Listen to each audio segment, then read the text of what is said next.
Did you know that therapy courses are sometimes referred to as the divorce course? I'm not even joking.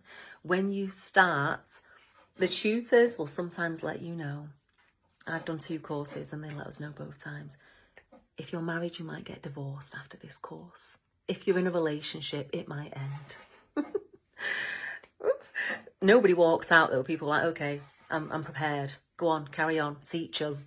But the reason for this is because of the amount of transformational work that you do while you're on the therapy course. Bearing in mind that you are learning a lot about attachment, you're learning a lot about your own relational experiences, you're learning about your own historical patterns of what relationships look like, what you imagine them to be, the relationships that you seek, the relationships that you have. You learn a lot about yourself. You learn a lot about your family life. You learn about what you have replicated in your own current life based on old historical beliefs, some which don't feel very good for you right now. You have lots of therapy. So some of the courses require you to have a lot of personal therapy. The one that I was on required us to have 160 hours of personal therapy. That was the second psychotherapy course I was on. The first one said 20, but a few of us did more than 20 hours because it was needed. One, to support you on the course, because the course takes you into a lot of childhood stuff, but also just to support you through the work that you're going to be doing with your clients and things like that when you go on placement.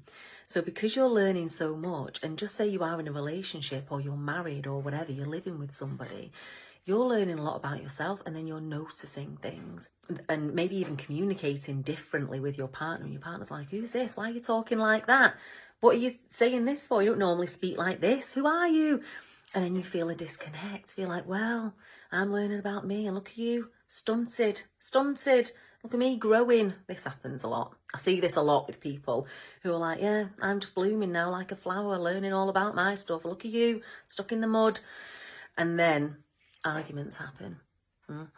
So this is how it can start to unfold. This is what the therapy is really needed for on the course, because it does highlight a lot in your relationship. The thing is, it doesn't need to split your relationship up.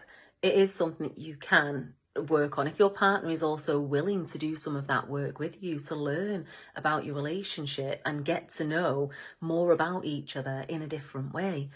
Because you can use so much of the material really that you learn on your therapy course, that you're learning about yourself, to say, oh, let's talk about this. Can it be a topic for discussion? Should we look at different areas in our relationship? So it can also be a really good opportunity for growth, but I understand that it can be so hard, especially for the partners, to then see change happening with their spouse who is doing the course. So yes, it is sometimes referred to as a divorce course, but it doesn't need to be. I mean, if it needs to be, then fair enough, it happens. But sometimes some really good transformational work can come up in your relationship as well.